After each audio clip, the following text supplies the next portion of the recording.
Welcome to Dungeons and Tangents. I'm Robert. And I'm Erik. And this episode we are talking about D&D Beyond's pricing. We just had an episode about D&D Beyond, and they just announced pricing for the services that they will be providing. We're a little bit conflicted. I think the whole D&D Beyond thing is interesting from an idea standpoint, a timing standpoint, with the different alternatives out there. Mm-hmm. So there's a monthly subscription. There's 2 tiers, right? Was it hero tier and master tier? Basically for players and for DMs.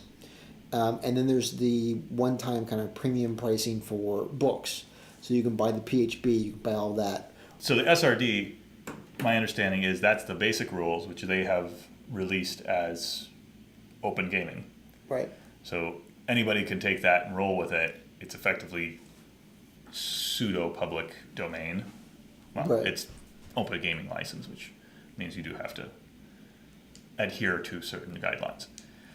So, and I like D&D Beyond. I think it's a great start. The format, the structure, the accessibility, I think is very key. Yeah, it's a very well-built interface and system in comparison with a lot of the other systems out there. Unfortunately, me building on a character using my physical copy of the PHB, then going to use D&D Beyond to supplement my play during, at the table, things like that, I hit gaps where all of a sudden, for the 80%, it works great. For the 20%, I can't find out what my modifiers are for my Forest Gnome because the Forest Gnome's not included. Right. But it could be included for $30 if I get the PHB. Right. Is how I'm reading into this. And that's not, I completely understand and appreciate that that's not totally fair because I haven't fully used D&D Beyond. I'm sure there's more value there. This is very much so some knee-jerk reaction to the pricing that was just announced. Yeah, they announced it literally 10 hours ago. Yeah. So. And there's some parallels between like Fantasy Grounds, right, with the way that they do their content. I'm going to break down the pricing. So this is how they broke it down in their announcement. They said, number 1, source books, which includes Player's Handbook, Volo's Guide to Monsters. I imagine Sword Coast Adventures would fit into that. There are probably a number of other things that are considered source books. DMG, Monster Manual. Yeah. Those will be $29.99 per book to buy in a digital form through D&D Beyond. So you're not getting the physical book, you're getting the digital book. The second line item is adventure modules. If you want to buy Curse of Strahd or Storm King's Thunder from the Annihilation Abyss, or something. the Tomb of Annihilation, yes. Any of those are going to be $24.99. So source books $29.99, adventure modules $24.99. For the first week, they're doing a special so that all source books will be $19.99, so $10 off. Those are the one-time fees where you buy content, it becomes part of your library on D&D Beyond. But it wasn't clear from what I've read yet whether you could just buy those and have them in your library, or if you also have to purchase the regular subscription as well. That's a good question. But the subscriptions are the hero level, which is you get unlimited number of characters that you can store. That is $2.99 per month, which is pretty cheap. It's pretty cheap. Or the master level, which is for dungeon masters, which allows you to effectively use their system as a dungeon master for $5.99 a month. That's Netflix pricing, effectively, but it's Netflix pricing for something most people play when they're serious 1 time a week. Yeah. And I watch a lot of Netflix. Right. So I definitely feel like I get my value from Netflix. And you don't have to pay $30 to buy a season of a TV show. Right. So I have no doubt a lot of thought and conversation went to this pricing. I think you said that they went to the forums and actually what they did actually ask. Which I think is very cool. Yeah. Right. There's some parallels here with like Fantasy Grounds. Fantasy Grounds has a license to get, the app for Fantasy Grounds, and then you can buy content for that, modules, rules, all that. You can buy the Ultimate Edition of Fantasy Grounds or something like that, where if you have it, people can just hook up the demo client of Fantasy Grounds. They don't have to buy a license, which is nice. The idea being, if you're a DM, you don't have to. There's not a barrier to entry for your players to start playing with you, right? They don't have to drop 40, 50, 60 bucks to play with you. You've already made that investment. Whoever you want to play can come play, and you run a game. It is a little steep, especially that Ultimate License for Fantasy Grounds, but if you use it, it's a very powerful tool. It's worth it, right? And for them, there are tiers of investment. The first tier, I just want to play. Well, you can, for free, with the Open Gaming License basic rules. So you can play the majority of what you think of as D&D. You could be a barbarian, be a fighter. There are some classes that aren't exposed. If I wanted to be an elf ranger, hell yeah, I can be an elf ranger for free and have access to all that content. I'm not sure what you can get out of D&D Beyond with just the basic rules. Like, well, I know that you can create 6 characters. Is that what it is? That's what it is right now in the beta. I suspect that's how they're going to keep it, since they're announcing that this is going live August 15th. Chances are on August 15th you'll still be able to create 6 characters for free.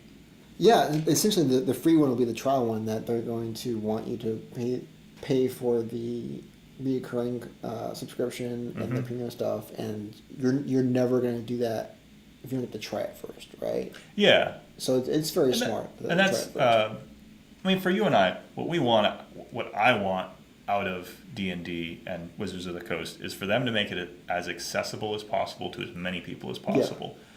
Because I want to be able to play with more people. Absolutely. Building a tool like D&D Beyond helps that. It helps in a lot of different ways. I want to be able to play with as many people as possible, right? To have the option and that more opportunity to play. I also want to be able to play as much as possible in as many places as possible. Right. If I don't have to carry 10 books with me, and I have a tablet, and I don't need a bunch of space, because with the screen and all that, you've got all this stuff. If I have a very small amount of real estate that I can get a bunch of high value data for that little bit of space, I can have a DMG, a PHB on my modules, all of that. That is a huge gain for me if I'm running the game or if I'm even playing, right? It's very, very helpful. It's a very cool thing. And they've got to be betting on that. As far as I know, they haven't built a system like Roll20 where you're going to log into D&D Beyond and find other players and start playing with them. Right. These are all the tools you need to play in person or... There's no virtual tabletop aspect to what I saw. Right. I would not be surprised if that's coming, or if they got into an agreement with Roll20 and they plugged that into their system somehow, which I think would be very cool. Anything that facilitates that, being able to just pick up a game and play, I think is really great. There are some gotchas to it for me. Maybe not gotchas, more concerns. I want to play now, but having been playing D&D for many years, I want to be able to play 10 years from now. If I make a bunch of purchases in this, and it goes away in 2 years, what happens to, my books that I own?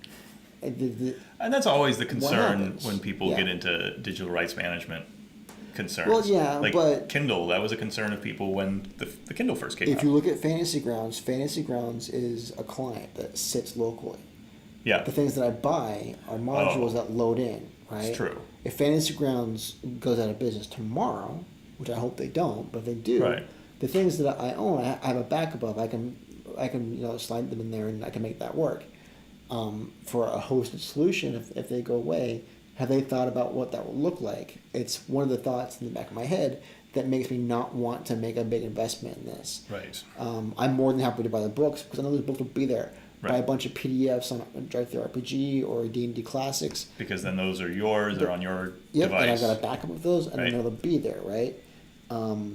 If the lights get turned off on D&D Beyond next month, what happened to all the things that I bought, right? Unfortunately, Wizards does not have a very good history with this.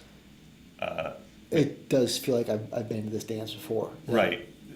Both 4th edition and 3rd edition had digital tools that were provided effectively for free, Yeah. and they are no longer. Yeah, and Wizards has done a disappointing job, but also a great job, depending on what example you look at. You look at the Wizards 3rd edition archive pages, and I think I sent you a copy of this. Yeah. They have this web tool for the Forgotten Realms Fair and Calendar. Oh, yeah. Yep. And it runs on probably JavaScript and all that. But they bundle up into zip files, and here you go. You just open it up in the browser. It's going to have a configuration file. It's going to have a data file. Here's how to mess with it if you want to. But if you want to, you can actually run it locally. It was hosted on their website for a long time, but you can run it locally if you wanted to. I believe I heard or read somewhere that a lot of those tools were fan-made things that the fans sent in. I don't doubt it for a second. And Wizards was like, great, we'll just make these available to everybody, which is cool. That is very much in the D&D spirit, sort of everybody can contribute. Right. They're open to that. They've made some statement about homebrew content in D&D Beyond. In fact, they've made a number of statements about how homebrew will be integrated. But homebrew is content, not tools. Homebrew is even more concerning to me than my purchases. How so? Because if I spend $200 on books, Yeah. and that goes away, that sucks. But honestly, I can get another $200. True. Right? If I spend 2 weeks or 2 months coming up with a bunch of homebrew stuff and sitting there and input it into their system, and it just goes away, I mean, that's a lot of work that I put into that, right? And it's also in a proprietary format. It's not like I'm putting them into PDFs that I can use later, or I'm putting them into XML that I could, load into a different app or something like that. I haven't seen yet what exactly their interface is for creating homebrew content. That's a good point. They had some, I think they already have some homebrew like builder elements for items and monsters, but that's basic, just like some stats on a monster and some stats on items. That's not a lot, but building like a campaign, that's going to be a little more in depth. And if it's a campaign that has pictures of all the NPCs and maps. Now, it could be an open format that you can use somewhere else. It could be that you import in maybe a markup language for Wiki, but you could push that to any other, stood up Wiki instance and have it up for you, right? Like the Obsidian Portal lets you, I think, export. I don't think they let you import yet, but they let you export your stuff from there. So if you spend a bunch of time putting your campaign in Obsidian Portal, you can press a button and get an export of that. Okay. It's going to push it out to, I think, XML, and it's not going to look super pretty, but you could leverage that content something else. You might want to tweak some of the settings to get it to load. I'm suspicious. I'm suspicious of whether or not. Theme. Yeah, that is a theme here. I'm going to try to look on the bright side of this. Okay, let's be positive. Let's try to be positive. They are the owners of D&D. Yep. So they have every reason to get this right and get it really well done, so that I think they want to corner the market on, maybe not corner the market, but they want to be the first stop that people go to when they think, I want to play D&D online. Pricing wise, they're equivalent to the other avenues to play D&D online. They have a serious advantage in that I'm a big fan of Roll20. I'm a big fan of Fantasy Grounds, right? I'm going to see content on Roll20 or Fantasy Grounds at best case scenario months after Wizards release it. Right. So. But they could get things straight to D&D Beyond, right? Yep. Which would be great. Because I have to sit there and struggle. Do I want to buy Curse of Strahd when it comes out at my local game store? Do I want to wait 4 months for it to get released in digital format on my preferred avenue of play, so that I can use it then, right? Or am I going to get hit up with that decision of I'm going to buy it in a store and then buy it again because then it got released on Roll20 or Fantasy Grounds, right? Well, I know what my answer is, but I'm a Luddite. Got a degree in computer science, but I'm a Luddite. I'm going to buy the book, the physical book. I'm probably going to go to my local game store because I want to support them. Mm-hmm. I want them to be around in 2-3 years when I want to buy minis. Right. So I'm going to go to them and give them the extra like $20 that I would save if I went and bought it on Amazon, and then I'll get that $20 back in shipping costs for minis later. most probably I'm going to buy the book and then I'm going to buy it when it comes out 4 months later. Because I want to be able to, if I'm going to run something, I want to run it on a tablet behind the screen. I want to be able to minimize my footprint as much as possible. Usually you have a very limited amount of space. Yeah. I want to be able to search it. That is huge. Huge thing for me. That is huge. And I think I force myself when I'm a DM I try to come up with different ways of managing all the information that I have to have. I think that paper is as functional as anything. There is nothing you can do in a computer that you can't do on paper. So I'm always thinking, can I organize this data, this information about this campaign on a sheet of paper? And so it's weird, but I widely disagree. Because if I write something down, if I write down 20 pieces of paper, first of all, I hate writing. But then if I want a copy of it, that's send it true. to a photocopy. If something happens, my house burns down or something, it's gone. Like knowing that I can just take this, back it up, and then search it, print it back out. For me, when I have written something down, Mm-hmm. the way that it's written, the fact that it's imperfect, actually is a key into my mind that will unlock what I was thinking when I wrote it. And that helps me as a DM to be able to look down and I wrote down a character's name, and the way that I wrote it, and maybe I wrote over it once and scribbled some notes next to it, that's going to be a key to that character. If I just see a description on a screen, it's not going to be the same sort of key to me. Man, that sounds like a lot of work. But it's the same. Press a button, have it print out. Okay. Done.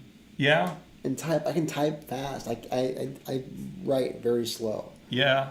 All of this being said, our last session of D&D, I had D&D Beyond open up. Oh, so did I. And Absolutely. I was looking up spells on that and nowhere else. And I complain about it, like my forest gnome. Yeah. It bugs the shit out of me. But But you it's know just why it bugs the shit out of me? Because I use it.